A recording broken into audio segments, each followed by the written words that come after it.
接住落嚟咧，我哋就好榮幸邀請到咧一個資深嘅毅行者喎，就係石啟佑先生石 Sir 啦。咁咧佢會同大家分享一啲心得同經驗啦。咁石 Sir 咧係喺2014年咧就第一次參加毅行者啦。咁當中除咗香港之外咧，其實仲參加過韓國嘅毅行者活動嘅。咁事不宜遲，我哋熱烈嘅掌聲歡迎石 Sir。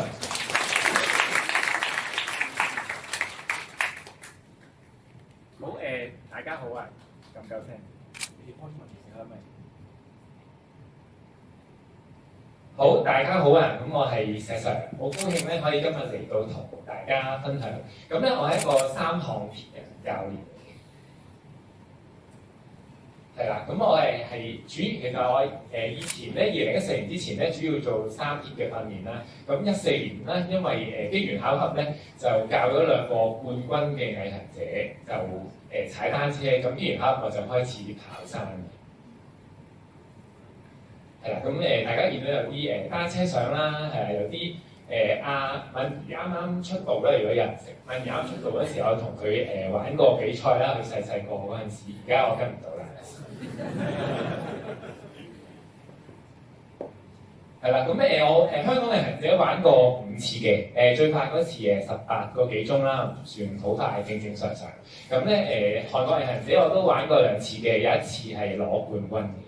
但係都唔係好快，但係因為韓國唔係好興跑山嘅，韓國係興行山嘅。佢孭咗一個10公斤嘅袋去行山，所以唔會夠我快。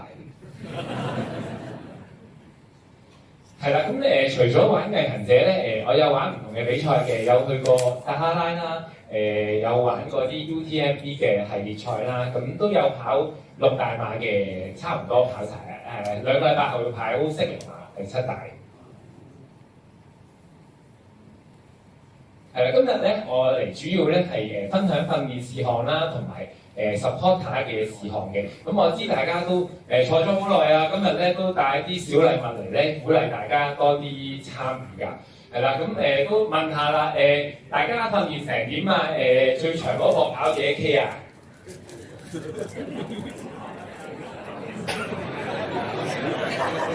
唔緊要，佢未諗到啊，咁我都照送嘅。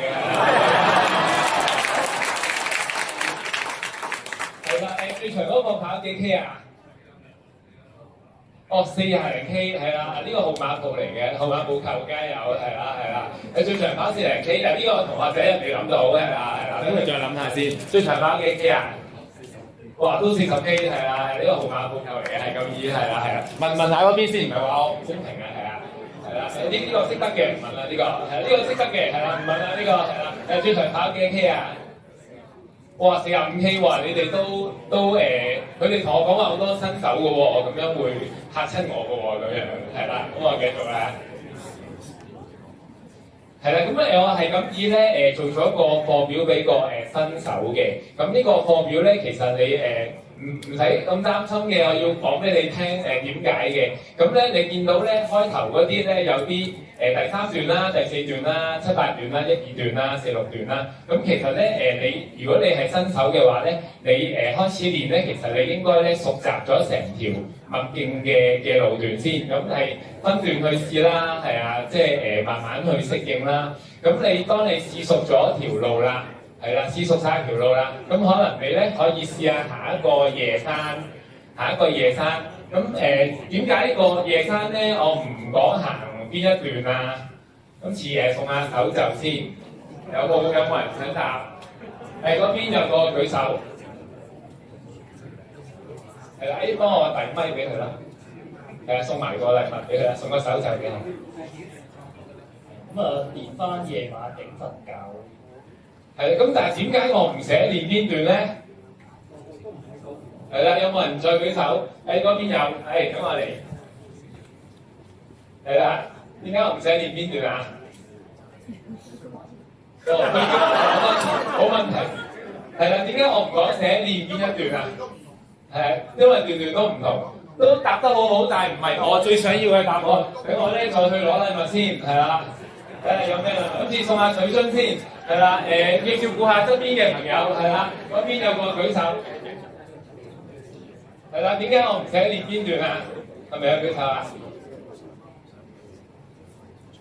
係啦，呢個後生女睇得好厲害啦，係啦，啦。咁咧佢寫點解我唔寫咧？因為咧個個都唔同嘅，因為大家個起步時間唔同，你個預算時間、完成時間都唔同。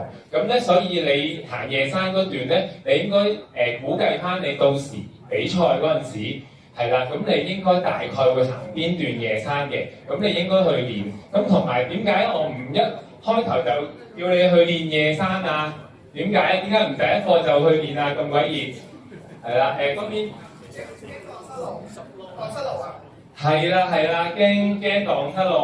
係啦，幫我送個手就俾佢。係啦，咁首先咧，你起碼日頭行過先啦。咁你日頭行過先，咁你夜晚起碼唔會行錯路啦。同埋你行過條路，你冇咁容易整親㗎嘛。雖然我哋啱睇到個好偉大嘅 S 係咪？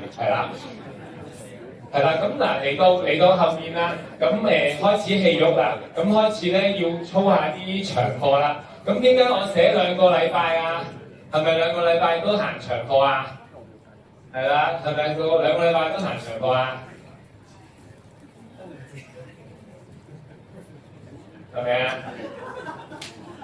係啊。咁係咪2個禮拜行長課啊？每日我都會送禮物嘅，係啊，其實冇㗎啦，你哋唔舉手，係啦，我送俾女仔，係啦，咁點解我寫2個禮拜啊？咁如果你呢個禮拜，你第一個禮拜諗住行長課啦，黑雨啦，你唔好話阿石 Sir 話嘅喎，叫我黑雨都要去練喎，係啊，咁你可能天氣啦，可能你唔得閒啦，可能嗰日唔舒服啦，唔好夾硬練，試下呢2個禮拜可唔可以行長啲？咁你如果行咗個長課啦，咁跟住個禮拜都會練嘅，係啦，咁但係可能未必行長，俾個身體休息下。咁然後咧，再試下喺比賽前大約1個月，嗱你唔好比賽前1個禮拜去行呢個長課啊，50幾公里，係啦，要身體攰嘅，要適應嘅，係啦。如果你覺得呢課行得好嘅，試下再行長啲。咁呢一課咧係我建議最長㗎啦，54公里，麥徑3至8段，都係試下行唔行到其中1個禮拜行到個長課。咁跟住就開始咧減量㗎啦。係啦，咁如果你平時覺得你練得幾好喎，想做時間喎，咁你平時可以跑下咯。平時有時間，可能1個禮拜落街跑幾次，係啦，再練下嗰個腳力。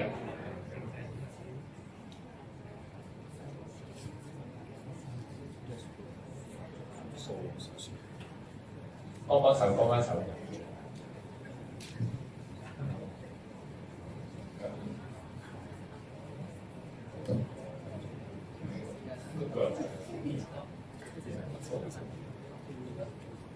好 ，thank you。係啦，咁頭先講咗操夜山啦，係啦，操夜山係啦，你行翻比賽預計嘅時段啦、路段啦，咁咧我好建議咧，你如果真係諗住操夜山，你諗住嗰日練㗎啦，一定好難約㗎啦，你4個人帶多1-2盞後備燈。同埋咧唔好諗住上次用剩嗰啲電咧，今次繼續用喎，因為我聽好多㗎啦，咧，你諗住練夜山冇咗個頭燈，咁你又真係嘥氣啦，嗰日嘥晒啲心機啦，同埋好易整親咯，係啦，咁最好啊風雨不改啦，因為舊年真係好苦難啊，我舊年都有做 support 幫女子冠軍隊做 support， 係真係好跣啊，好辛苦啊，咁所以如果落雨大家都如果諗住嗰日練嘅都去練下，但係咧如果行雷咧就盡量咧我自己建議咧就唔好上馬鞍山同埋雞公山，因為咧嗰度咧以前係礦場嚟嘅，所以你有時聽到咧比較容易劈到人咧都係喺嗰邊嘅，即係比較多金屬check 佢落。係啦，咁跟住咧講 support team 啦 ，support team 係啦，咁我有聽過啲趣事㗎，係啊，叫啲 support team 嚟 support 係非常之好嘅事嚟㗎，係啊，可以幫輕到你嗰個負擔嘅。不過咧你唔好叫 support team 嚟到西貢先賣物資咯，即係去到華裕結咧可能冇晒㗎，係啊，真係㗎，但係你又唔好叫佢懶醒早幾日買定喎，係啊，咁我驚你又肚痛喎，係啊，咁同埋如果你嗰日熱咧，最好就唔好買啲有肉嘅，係啊，最好唔好買啲有肉嘅，好容易奶。不過你可以練下嘅，係啊，你可以平時練習嗰陣時練下，係啊，擺2日嗰個壽司得唔得？係啊，你得就冇問題啦，係啊。係啊，咁要準備時間表啦，俾個 support team 啦，係啊，咁你叫佢早啲到喎，係啊，咁我自己嘅經驗咧，我係miss 過2次 support team 㗎。係啊，miss 過2次㗎，呢個2次 support team。咁仲有禮物啊？問下問題先。如果我 miss 咗support team 點算啊？係啦，呢邊有個黑色衫嘅女仔，俾支咪佢，係啦，我送禮物俾佢。靠食啊！係啦，嗱靠食下工，但係咧，我想你咧都同 support team 或者同你啲隊友夾下，係啦。咁嗰次咧水落魔就唔見咗個 support team 咧，我啲隊友係唔肯走嘅，係啦。嗰年我係做18個幾鐘嘅，隊友唔肯走嘅，係啦。咁support team 咧你要俾多啲指示佢啦。咁如果佢有行開山嘅好啲，係啦。如果佢冇行開山咧，佢唔明㗎。係啦，咁好似我阿媽咁咧，可能咧就煲啲好熱嘅粥俾我啦，喺個暖壺入邊拎出嚟辣口嘅，係啊，辣口你食啦咁樣樣，係啦，咁你咧要同 support team 溝通下嘅，係啊，即係你要叫佢攤凍個鐘先，即係攞定出嚟㗎啦，已經係，即係唔係嚟到仲係辣口啊，食唔到啊咁，係啦，咁唔好太新奇刺激喎，我咧有時聽到有啲買啲辣嘅俾你啊，咁樣你又冇食開啊咁可能你行下肚痛㗎啦，係啦，即係你要俾啲指示 support team 啦，要同佢夾下啦，叫佢早少少到啦，係啦，咁同埋咧，你其實安排 support team 嗰陣時咧，你要諗下嘅，即係例如北潭坳啦個 check point 啦，水浪窩個 check point 啦，咁其實係嗰度你一食完嘢咧係上山嘅，其實你又可以食得豐富啲嘅。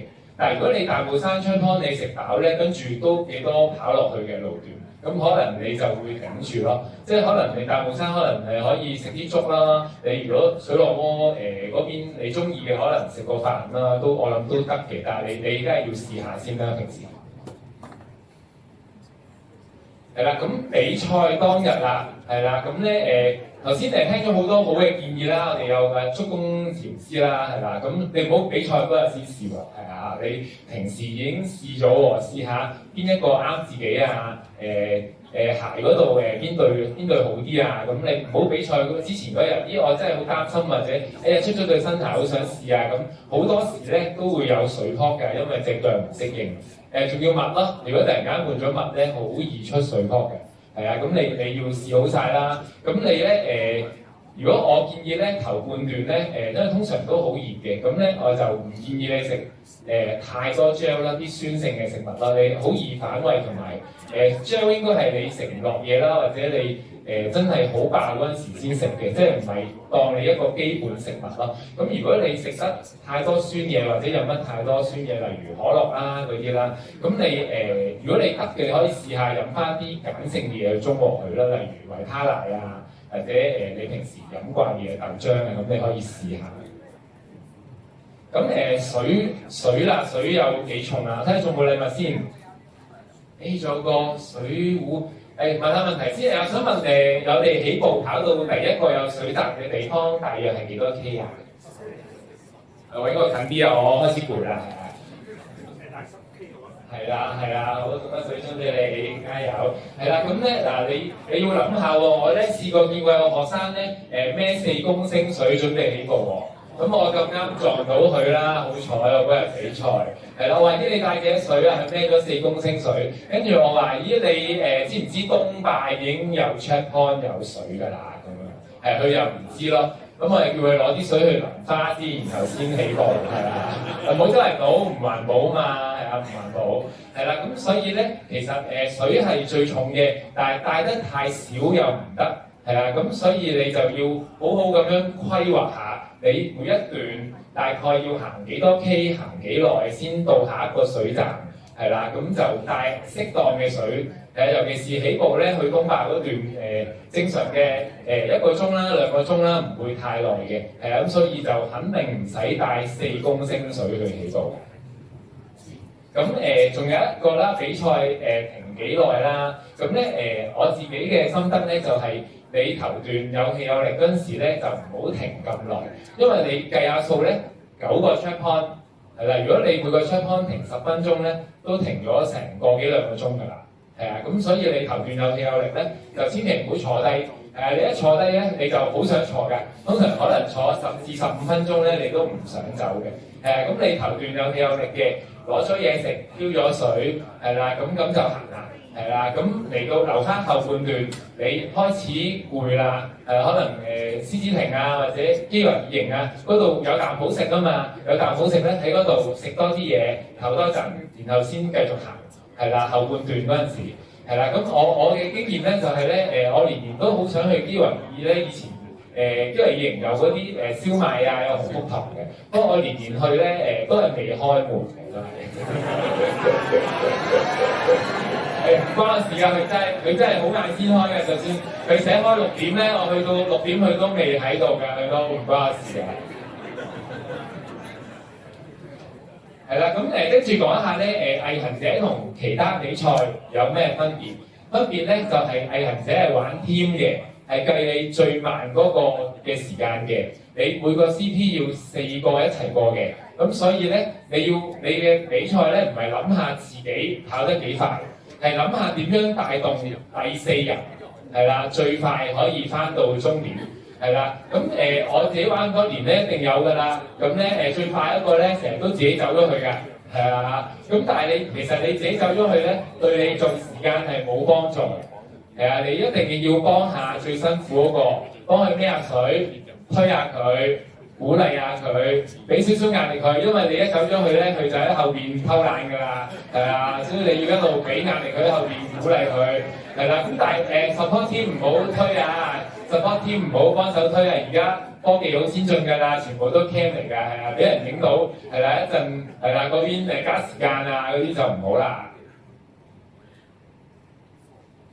係啦，咁時間關係啦，咁今日我嘅分享咧就係咁多，但係一陣我都喺度嘅，有問題咧可以過嚟再揾我傾下偈，或者吹下水啊可以嘅，係啦，多謝大家 ，thank you。